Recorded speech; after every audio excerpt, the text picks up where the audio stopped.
Deus amado, Pai querido, é no nome forte e poderoso do nosso Salvador Jesus Cristo que o povo que se reúne no Teu nome diz: eis-nos aqui. Ó meu Deus, noite abençoada, noite de estudo da Bíblia, noite, meu Deus, de um pouquinho mais fundo na Tua Palavra. Como é bom, meu Deus, estar na casa do Senhor. Como é bom estar na Tua presença, Pai. Ó meu Deus amado, Pai querido. Ó Senhor, olha por esse irmão e essa irmã, Pai. Ó meu Deus, aqueles que estão aqui, meu Deus, clamando pelo Teu socorro, clamando, meu Deus, pela Tua salvação. Ó Pai, aqueles que estão intercedendo pelos parentes, pelos amigos, pelas pessoas que estão por algum momento, ó meu Deus, em sofrimento. Que não seja assim, Pai. Encurta, meu Deus, esse luto, encurta, meu Pai, essa dor. Faz, meu Deus, a Tua face resplandecendo, meu Deus, no fim do túnel desse problema, pois tudo é para a Tua honra e para a Tua glória. Diga após mim: Senhor Jesus, eis-nos aqui para aprender, para Te louvar e para agradecer, em nome de Jesus. Aquela salva de palmas para o nosso Deus maravilhoso. Amém, amém, amém. Glória a Deus. Pode se sentar, povo amado. Oh, como é bom estar na casa do Senhor. Noite especial, noite de estudo bíblico, para a glória e honra do nosso Senhor. Hoje atendendo a pedidos. A palavra de hoje foi resposta a uma sugestão. E vamos lá. Em Romanos capítulo 8, versículo 28. Romanos 8, 28. Romanos, primeira carta do apóstolo Paulo, não a primeira que ele escreveu, a primeira na ordem do Novo Testamento. Há muita controvérsia sobre a ordem cronológica das escritas do Novo Testamento, mas com certeza a carta aos Romanos não foi a primeira carta de Paulo. Eu acredito que foi Tessalonicenses. Tem alguns que defendem que foi Gálatas, outros defendem que é Tessalonicenses. Eu acredito que 1º e 2º Tessalonicenses foram as primeiras cartas de Paulo. Em nome de Jesus, ainda vamos pregar sobre isso. 8, 28. Romanos capítulo 8, versículo 28, 29 e 30. Amém? Vamos lá? Então, 28. Romanos 8, oh, glória. Em nome de Jesus, vamos lá, isso aí. E sabemos que todas as coisas contribuem juntamente para o bem daqueles que amam a Deus, daqueles que são chamados por seu decreto. Porque os que dantes conheceu também os predestinou para serem conformes à imagem de seu Filho, a fim de que ele seja o primogênito entre muitos irmãos. 30. E aos que predestinou, a esses também chamou, e aos que chamou, a esses também justificou, e aos que justificou, a esses também glorificou. Amém? Então vamos lá, hoje o assunto é predestinação. Assunto controverso, assunto que às vezes coloca até irmãos em trincheiras, uma certa até uma briga santa, né? Não pode deixar de ser santo. Se for uma briga santa, tudo bem. Não pode fazer de fato, né, irmão Zé? Aí não pode, porque às vezes tem irmão que fica tão esquentado, né, no debate teológico que quase esquece a santidade e vai para as vias de fato. Misericórdia. Mas esse é um daqueles assuntos quentes. Predestinação. O que significa predestinação?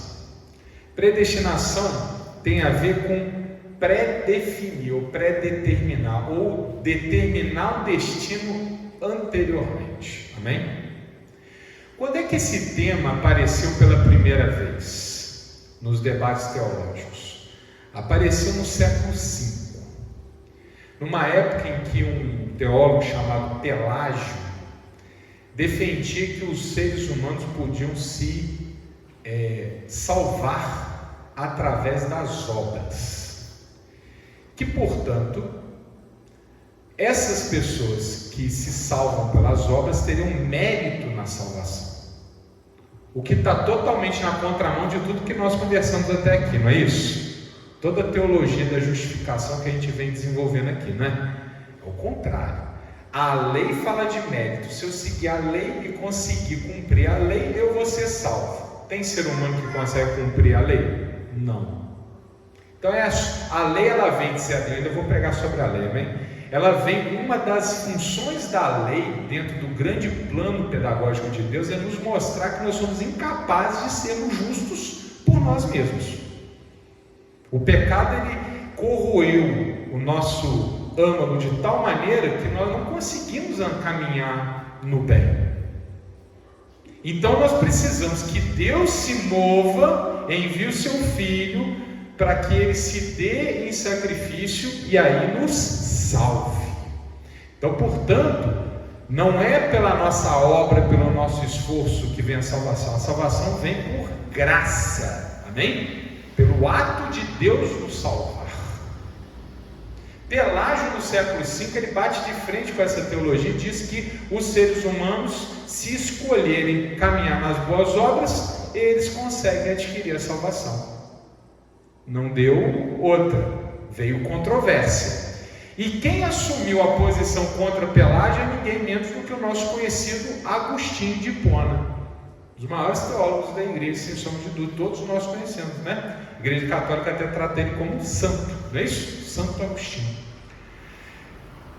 São Agostinho vai para defender a sã doutrina contra Pelágio, dizer que Deus é tão rigoroso no seu decreto que não há nenhum livre-arbítrio, que o livre-arbítrio ficou lá no jardim do Éden. Os únicos que tiveram livre-arbítrio foram Adão e Eva, e que a partir daquele momento que os dois pecaram, o livre-arbítrio acabou. Porque nós somos tão corrompidos pelo pecado que a gente já não consegue mais escolher. Irmãos, e aqui uma reflexão. Veneno e remédio muitas vezes depende da dose, né? Quando às vezes você exagera demais, você até resolve um problema, acaba criando outro. E na nossa opinião, no nosso ministério, essa leitura de Agostinho criou uma ideia equivocada, que muito mais tarde, 10 séculos depois, João Calvino vai incorporar. Tanto é que quem são aqueles conhecidos como os da predestinação? Os calvinistas. Os calvinistas defendem essa tese de que Deus determina tudo por decreto até hoje. São os nossos irmãos, por exemplo, da igreja presbiteriana e outras, né? Calvinistas tem em outros ministérios também, mas presbiteriana é aquela que concentra mais. É um problema de heresia? De maneira nenhuma, mas é uma interpretação que tem suas repercussões. Vamos pensar sobre elas? Vamos lá. Se de fato Deus determina de antemão quem será salvo, porque é disso que se trata a predestinação, Deus também está determinando de antemão quem vai ser o quê? Quem vai para o inferno, não é isso? Olha que sério. Se nós pensamos que Deus determinou antes que nós viéssemos ao mundo quem iria para o céu, nós também podemos afirmar que Deus determinou antes de que viéssemos ao mundo quem iria para o inferno. Misericórdia. Concordam que tem um problema aqui? Deus predestina os salvos, Deus predestina os condenados. Não tem como ser uma coisa e não ser outra, não é isso? Amém? Por que os presbiterianos, ou os calvinistas, ou Santo Agostinho, né, como é mais conhecido, defenderam a predestinação? Por quê? Porque Deus é todo poderoso. Se Deus é todo poderoso, Ele é onisciente, Ele determina tudo. Se Ele determina tudo, então Ele determina quem vai ser salvo e quem vai ser condenado. Logicamente, tem sentido. A afirmação é lógica, é racional. Mas, irmãos, quando nós estamos na igreja, nós não estamos trabalhando com a razão, nós estamos trabalhando com a fé. Amém? Então tem vezes que a fé, ela se choca com a razão. E é Deus que nos fala isso através do próprio apóstolo Paulo, lá em 1 Coríntios, que ele diz: para que nós possamos entender a obra de Deus, temos que nos fazer loucos. Muitas vezes nós temos que, ser louco para o mundo para defender a palavra. Irmãos, Deus é bom.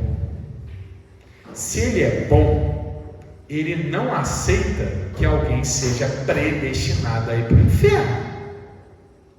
Se Deus é bom, Deus não quer que qualquer pessoa seja condenada. Não. Deus quer que todos sejam salvos. Irmãos, eu não vou nem procurar na Bíblia, mas é praticamente só isso que Jesus fala. Vamos ficar só numa passagem rapidinho? Marcos capítulo 8, versículo 34. Marcos capítulo 8, versículo 34. Mantenha aí o Romanos que a gente vai voltar para lá. 8,34. Eu acho essa passagem maravilhosa. 8,34.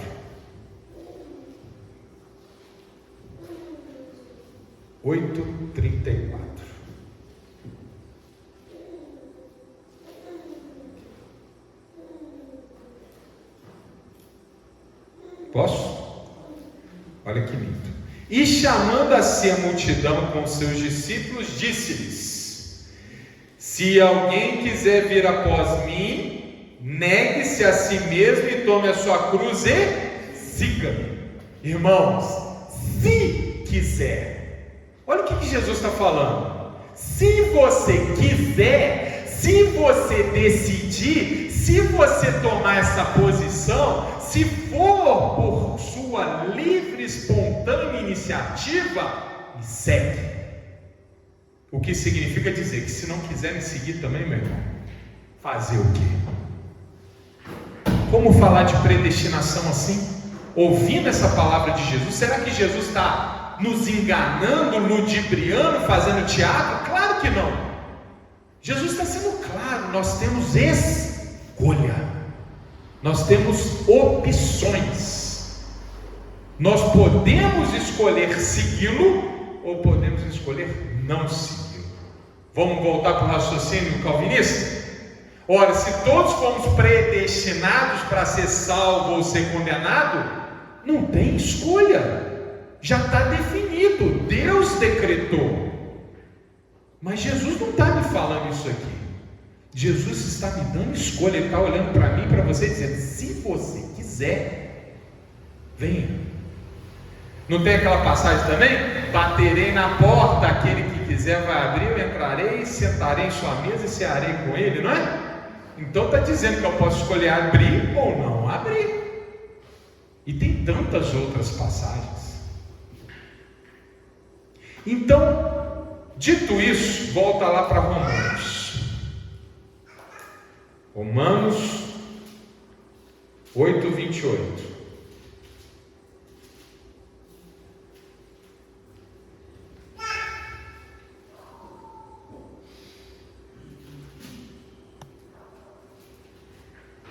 Romanos 8, 28.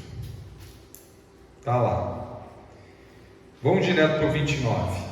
Porque os que dantes conheceu também os predestinou para serem conformes à imagem do seu filho, a fim de que ele seja o primogênito entre muitos irmãos. Mas aí o irmão vai perguntar: mas pastor, aqui está falando que Deus predestinou. Minha cabeça agora explode, porque de um lado Jesus está chamando, mas aqui está falando de predestinação. Será que os calvinistas não estão certos? Irmãos, agora a questão é de entender o que significa esse predestinou. O predestinou não significa pessoa, indivíduo, identidade pessoal. Aqui não está falando que o predestinado seja o sujeito, por exemplo, Joaquim da Silva. Não é esse que é predestinado.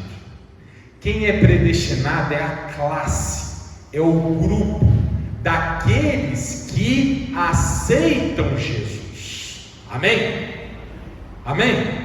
Vamos imaginar que eu vou fazer um exemplo, tá? Muito ruim, mas vamos de exemplo.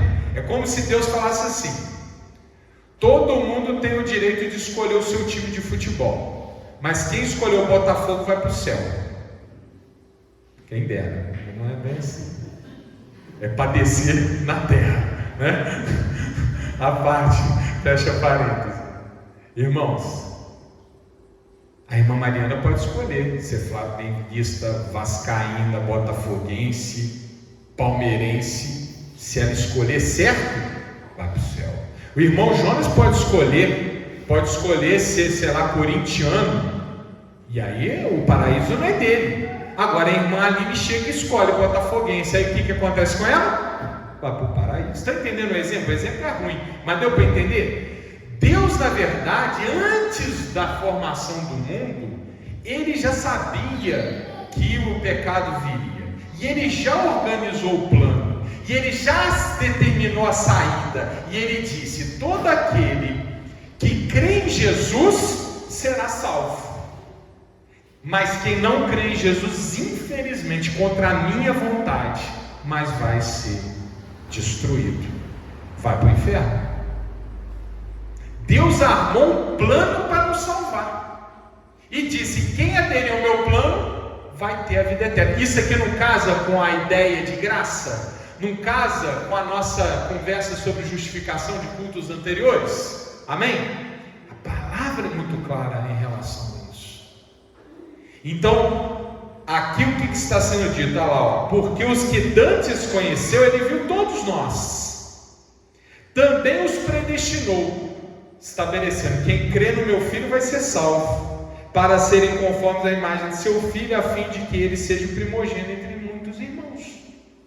Então Deus não predetermina quem vai ser salvo, Ele predetermina o como nós vamos ser salvos. Amém? Isso Ele faz. E Ele faz por amor, Ele faz porque é bom, Ele faz por graça. Ele não precisava ter feito isso, mas fez. Nós, seres humanos, escolhemos pecar. Deus nos deu uma saída. Falou: se você quiser abandonar essa sua vida de pecado, aqui ó, a saída está aqui. Creia no meu Filho e venha para o paraíso. Amém? Por isso que a palavra sempre fala: arrependa-se dos pecados. Começa no arrependimento e depois creia em Jesus Cristo. Então nós temos que nos arrepender da nossa vida desviada e crer no Filho. E aí nós participamos do plano que Deus predestinou. Amém? Predeterminou, pré-estabeleceu. Amém? Aí algum irmão pode perguntar: mas espera aí, mas Deus é todo poderoso.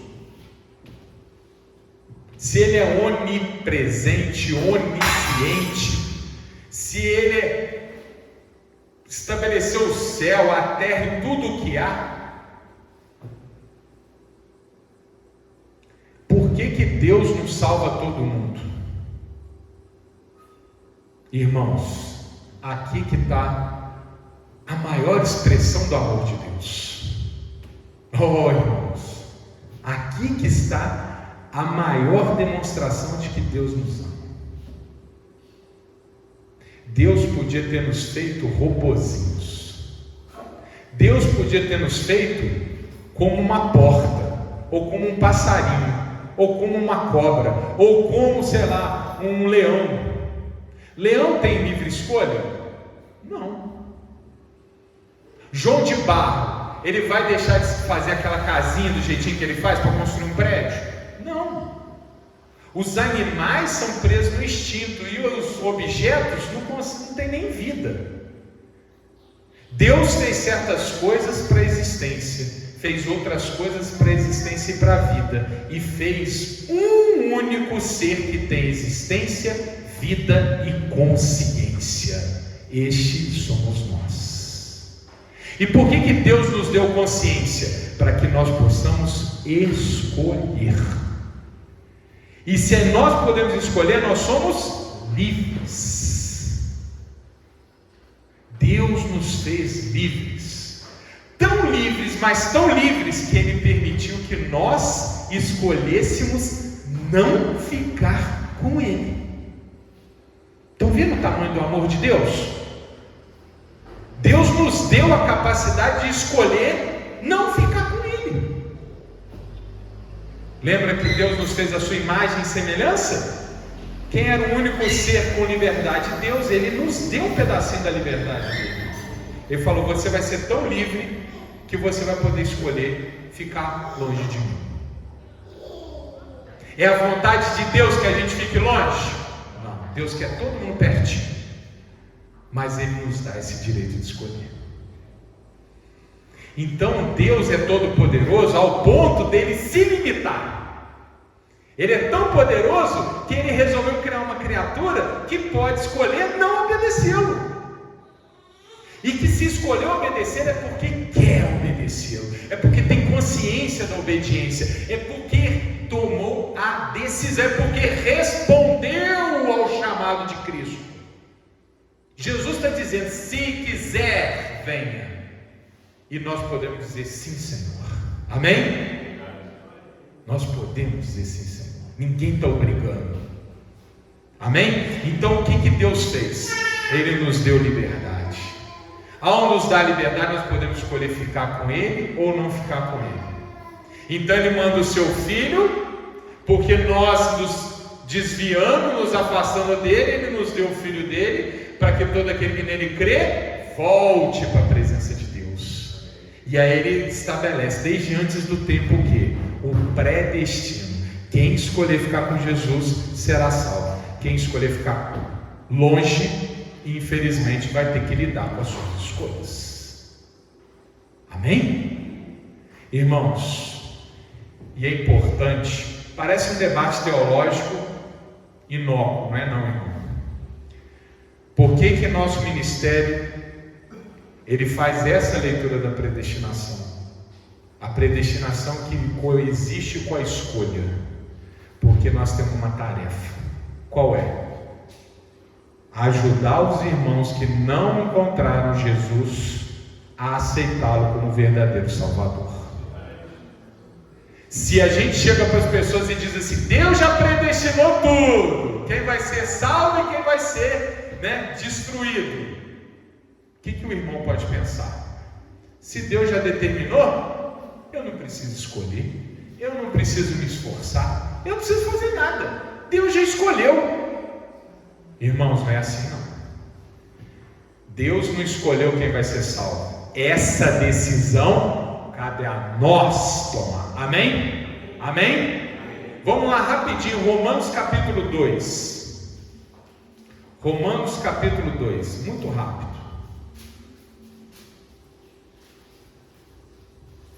Não está no esboço não, mas vale aqui a citação.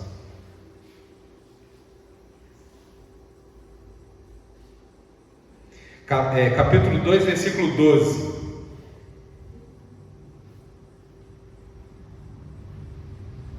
Não, desculpa, 14. 2,14.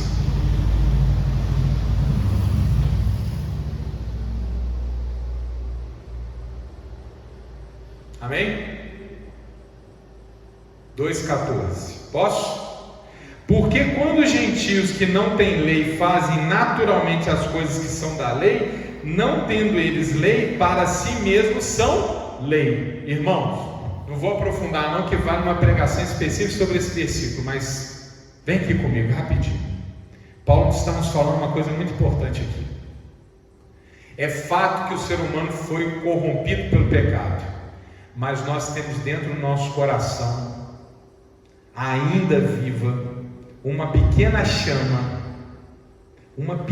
até uma centelha, tá? Essa é uma faísquinha de consciência do bem. Mesmo aquele irmão que está lá fora, que está totalmente, entregue ao pecado, até ele tem uma faísca de bem no coração dele, amém? E é essa faísca do bem que pode incendiar ele por inteiro. Nós já tivemos lá fora com uma faísquinha dentro do nosso coração, E graças a Deus alguém foi lá e soprou nessa faísquinha, para essa faísquinha incendiar o nosso corpo e nos trazer para Cristo, amém? É isso que nós temos que fazer. O versículo diz: mesmo os gentios que nunca viram a lei, eles têm no seu coração o conhecimento do que é o bem, e se eles fazem o que é o bem, eles tornam-se lei para si mesmo. Ou seja, mesmo a pessoa mais ignorante do mundo, que está completamente distante da palavra, essa pessoa, ela tem ali uma chaminha no coração dela. O nosso lugar é ir lá, o nosso papel é ir lá e despertar, fazer essa chama dominar o coração dessa pessoa, amém? É esse o nosso papel no mundo, contribuir para que o Espírito Santo convença do pecado, do juízo e da justiça. Então esse irmão, nós temos que chegar para ele e dizer com toda clareza: irmão, você tem escolha, você tem o poder de decidir o seu destino. Está na sua mão pegar essa faísquinha que está no teu coração e deixar ela te incendiar em santidade, ou apagar essa faísquinha e ir para a destruição eterna. Não tem nada definido, nada pré-determinado. Não importa quanto pecado você já cometeu na vida, não importa o quanto que você está afundado na lama, você tem uma saída. Deus preparou um plano que todos nós podemos entrar. Qual é o plano? A predestinação. Todo aquele que nele crê não perecerá e terá vida eterna, amém? Então vamos convencer as pessoas, dizer: você tem uma chance, amém? Para a glória e honra do nosso Deus maravilhoso, aquela salva de palmas para o nosso Pai.